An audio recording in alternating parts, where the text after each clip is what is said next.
किन्नौर कैलाश की धरती से आए लोक कलाकारों की ये प्रस्तुति आपने देखी, बहुत ही बढ़िया किन्नौरी नृत्य आपको देखने को मिला। हमारे जो दूर दराज के क्षेत्र है, जैसे सर बैठे हैं लेह लद्दाख में या लाहौल स्पीति की बात करें या किन्नौर की बात करें, क्योंकि वहाँ ऑक्सीजन की कमी होती है, इसलिए हल्के हल्के स्टेप करते करते वो डांस करते हैं, लेकिन बड़ा मजा आता है उसे स्टेप करते हुए। जब हम भी जाते हैं वहाँ करते हैं, ऑक्सीजन की बड़ी कमी होती है, इसलिए लोक कलाकार लोग अपना आनंद किसी भी तरह ले सकते हैं, चाहे वो हल्का ही।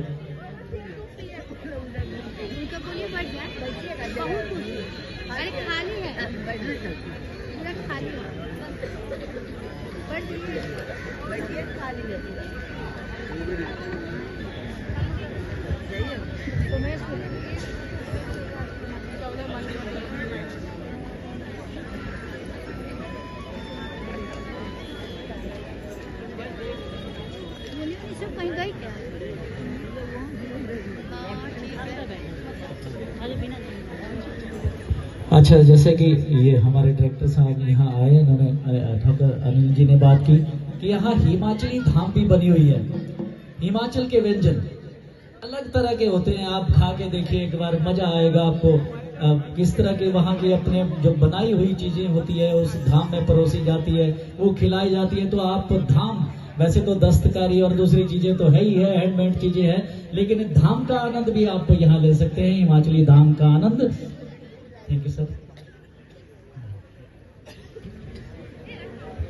तो चलिए आगे बढ़ते हैं और अब आपको फिर से हिमाचल के जिला मंडी में लिए चलते हैं। मंडी का गिद्धा महिलाओं द्वारा गिद्धा किया जाता है, और वो भी विवाह शादियों में किया जाता था, अब नहीं किया जाता, अब खत्म हो गई।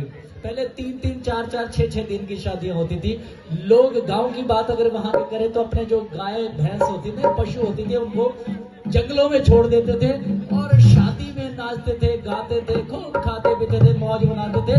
लेकिन अब क्या होता है, अब तो 2 मिनट में शादी हो जाती है।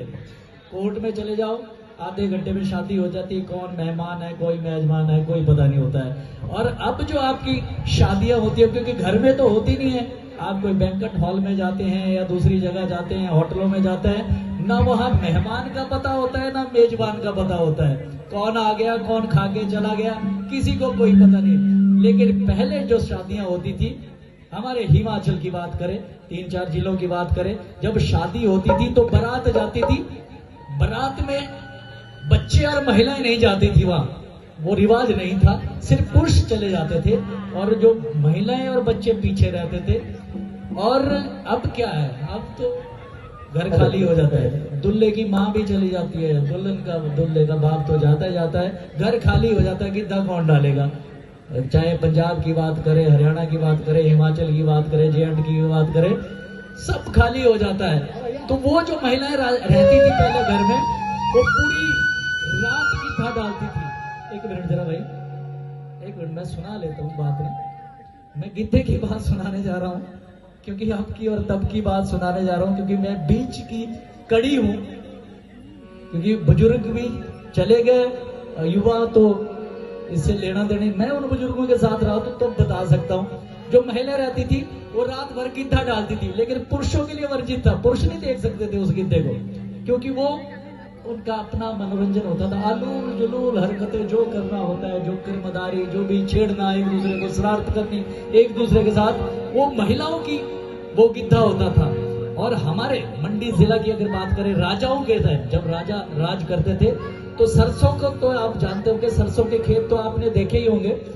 तो एक दिन निश्चित किया जाता था और उस सरसों के खेत में गिद्धा डाला जाता था, और वहां आसपास कोई पुरुष नहीं जा सकता था, राजा को भी जाने की इजाजत नहीं होती थी। उस एक खेत निश्चित किया जाता था कि इस साल इस खेत में गिद्धा डाला जाएगा, सरसों के खेत में, वहां महिलाएं गिद्धा डालती थी।